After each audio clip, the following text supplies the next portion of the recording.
Жаңы шайланган депутаттар эмитен кабинет талашып жатышканы айтылды. Парламенттин мурдагы маалымат катчысы кеңеш айтты. Жогорку соттун төрайымынын кеңешчиси парламенттин мурдагы басма сөз катчысы Ибрагим Нуракун уулу социалдык тармактагы баракчасына 7-чакырылыштын депутаттары келбей жатып эле кабинет талашып жатышкандыктарын айтып, келечектеги депутаттарга кеңештерин жазды. Бир аз мурда бир телеканалдан кабарчыгыз телефон чалып, 7-чакырылыштын депутаттары келбей жатып эле кабинет талашып жатыптыр деп угуп жатабыз. Сиз парламенттин мурдагы басма сөз катчысы катары мурда кабинеттер кантип бөлүштүрүлүп жүргөнүн айтып бере аласызбы деп сурады. Тилекке каршы интервью берүүгө убактым болбой калды. Ошентсе да мурдагы маалымат катчы катары жаңы депутаттарга эгер кабыл алышса анча-мынча кеңешимди берип коеюн дедим. Ушул кабинет маселеси боюнча. Урматтуулар, кийинки 5 жыл бою отуруп иштей турган жериңиздерди азыртадан камдап койгонуңуздар эң туура иш. Бирок менин журналист катары байкаганым, кабинетке караганда жыйындар залындагы орундар да өтө маанилүү. Колдон келсе микрофонго жакын жердеги креслону тандаңыздар. Айрыкча процедуралык маселелер боюнча же башка маанилүү талкууларда чыга калып сүйлөп турууга абдан ыңгайлуу болот. Залдагы телекамералар дагы ошол микрофондун тегерегиндеги орундарды көп көрсөтөт. Сүйлөбөй деле таанымал депутат болуп калса болот. Кабинетте эгер иштеген депутат болсоңуз, күн тийген жагынан алыңыз. Эртеден кечке күндүн нурун көрбөй иштөө өтө кыйын. Эгер келип кетме депутат болсоңуз, көлөкө жагы жакшы. Жайкысын ысып келгенде салкын кабинетте отуруп алып, чай ичкенден өткөн рахат жок. Ал эми кабинеттин аянты канчанчы кабатта экени депутаттык ишке анча деле таасир этпейт. Мисалы, легендарылуу 6-чакырылыштын депутаттары Жанар Акаев, Аида Касымалиева, Алтынай Өмүрбекова, Рыскелди Момбеков, Абдывахап Нурбаев деген депутаттар мен билгенден дүйнөдөгү эң тар кабинеттерде отурушчу. Бирок бул алардын таанымал депутат болушуна эч тоскоолдук кылган жок. Мисалы, бир жолу депутат Нурбаев таза аба долбоору боюнча талкууну өзүнүн кабинети тар болуп калып, менин тар, бирок аныкынан 1 метрге кененирээк кабинетимде өткөргөнү эсимде. Ошондон улам кабинет канчалык тар болсо, иш ошончолук ийгиликтүү болот экен деп ойлоно берем. Убагында Доронбек Садырбаев да тар кабинетте отурчу эле. 7-кабаттагы Камчыбек Жолдошбаев деген үлкөн депутаттын кабинетин ким мээлер экен эме деп ойлонуп койду. Штирлиц деп жазган Нуракун уулу. Булак супер чекиткейчи. Садыр Жапаров туулган күнүн кандай өткөрөрү айтылды. Президенттин маалымат кызматы мамлекет башчы Садыр Жапаров туулган күнүн кандай өткөрөрү тууралуу билдирүү таратты. Белгилей кетсек, бүгүн 6 декабрь өлкө башчы Садыр Жапаровдун туулган күнү. Ал 53 жашка чыкты. Мамлекет башчынын бул күнү башка иш күндөрүнөн айырмаланбайт. Жапаров туулган күнүн иш ордунда өткөрөт. Пландаштырылган кеңешме жана жолугушуулар кадимки тартипте болот деп айтылат маалыматта. Президент туулган күнүн кечинде үй бүлөсү менен тар чөйрөдө белгилей турганы кошумчаланды. Булак Назарньюз Чекиторг. Садыр Жапаров: дыйкандар жана фермерлер жер салыгынан бошотулат. Бул тууралуу президент Садыр Жапаров социалдык баракчасына жазып чыкты. Урматтуу дыйкандар жана фермерлер, бүгүн мен айыл чарбасына байланыштуу жарлык чыгардым. Бул жарлыкка ылайык дыйкандар менен фермерлер жер салыгынан бошотуласыздар. Бул иш аз да болсо сиздерге жеңилдик берүү, дыйканчылыкты колдоо максатында болуп жатат. 2022 жылдын 1-январынан баштап сугат жер, кайрак жер, жайыт жана чөп чабыш жерлерге салык төлөбөйсүздөр. Сиздер төлөй турган салыкты өкмөт республикалык казынадан төлөп турабыз. Мындан сырткары келе жаткан жылы дагы дыйкандар менен фермерлерге жылдык үстөк 6% менен насыяларды бере баштайбыз. Албетте, бир жылда бардык дыйкандар менен фермерлерди насыя менен толук камсыз кыла албайбыз. Буюрса, биздин эсеп боюнча алдыдагы 3-4 жылда баарыңыздарды толук камсыз кылууга жетишебиз. Биздин негизги максатыбыз сиздерге шарт түзүп берип, мамлекетти тамак аш коопсуздугу менен камсыз кылуу. Буга чейин жерлерибиздин көпчүлүк бөлүгү айдалбай, эч нерсе себилбей келген.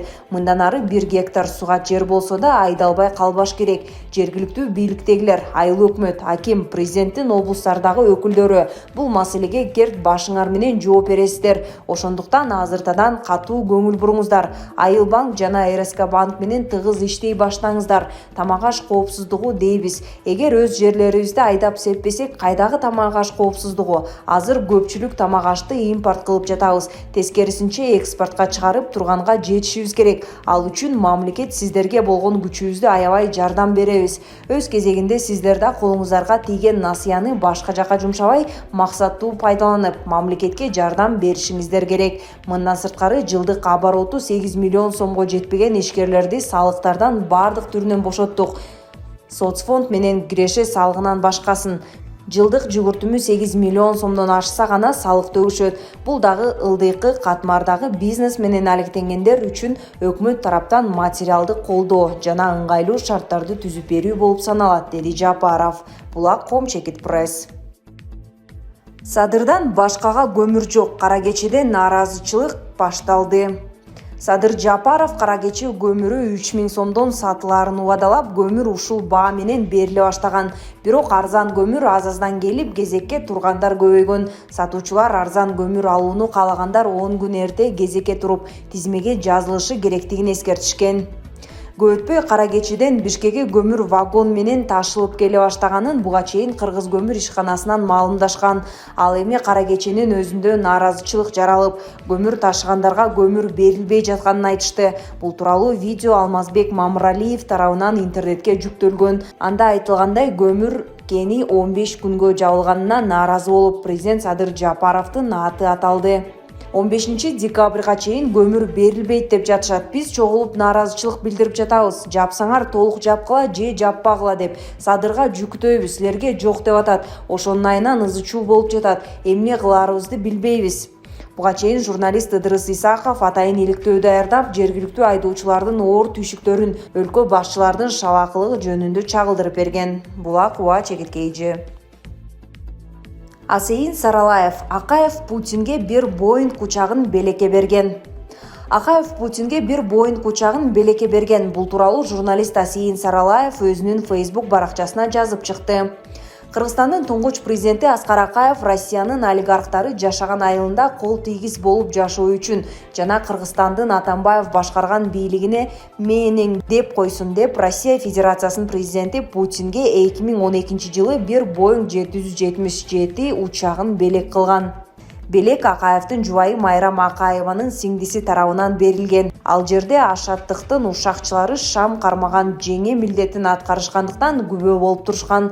Бул тууралуу Россиянын Чмолор деген телеграм каналы иликтеп жазды деп түшүңдөн чоочугандай ушактарды ойлоп таап, башына көзүнө койгулап урдура берсе болобу? Кудайдан корксоңор боло. Бир күн Бакиевтерди каралап, жамандабай калсаңар кысыр каласыңарбы?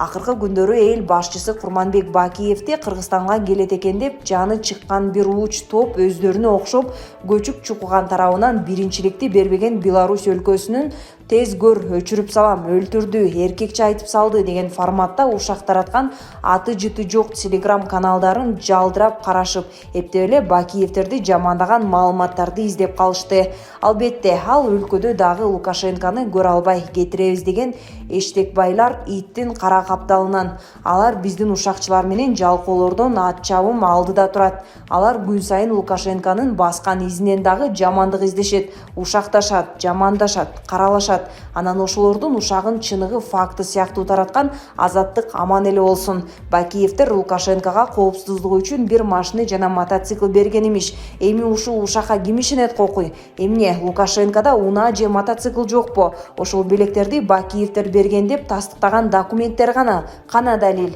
Былжырап ушак тараткандын дагы чеги болот. 2010 жылы кандуу төңкөрүш болуп, президент Курманбек Бакиевди бир катар өлкөлөр чакырышып, алардын ичинен Лукашенко кучак жайып тосуп алганын баарыбыз билебиз.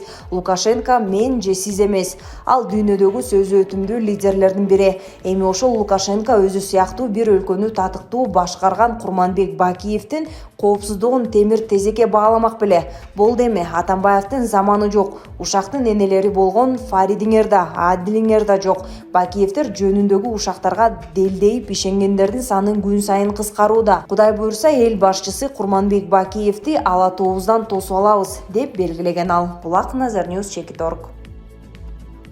COVID-19 Европада миңдеген адам чектөөлөргө каршы демонстрацияга чыгышты. Европанын бир нече шаарларында коронавирус чектөөлөрүнө каршы 10 миңдеген адамдар демонстрацияга чыкты. 4 декабрда 40 миңден ашуун адам Венада көчөгө чыкты. Австрия 22 ноябрда Европада биринчи жолу 3 жумага карантин киргизген. Буга коронавирустун дельта штаммынан улам оорунун күч алганы себеп болгон. Австрия өкмөтү Европа биримдигинде биринчи болуп коронавируска каршы эмдөөнү милдеттүү кылды. Бул чара февраль айынан тарта күчүнө кирет. 4 декабрда Германиянын бир нече шаарларында да миңдеген адамдар коронавирус чектөөлөрүнө каршы көчөгө чыгышты. Германияда эмделбегендерге көп чектөөлөр киргизилген. Эң ири нааразычылык акциялары Гамбургда өттү. Анда 5000ге жакын адам демонстрацияга чыкты. Нааразычылык акциялары Франкфурт, Берлин жана башка шаарларда да болду. Канцлер Ангела Меркель кызматтан кетер алдында өзүнүн акыркы жумалык подкастын элди вируска олуттуу мамиле жасоого үндөп, вакцина алууга чакырды. Нидерландтын Утрехт шаарында да өткөн дем алыш күндөрү башталган чектөөлөргө каршы демонстрацияга миңдеген адам катышты. Булак Азаттык Чекит.org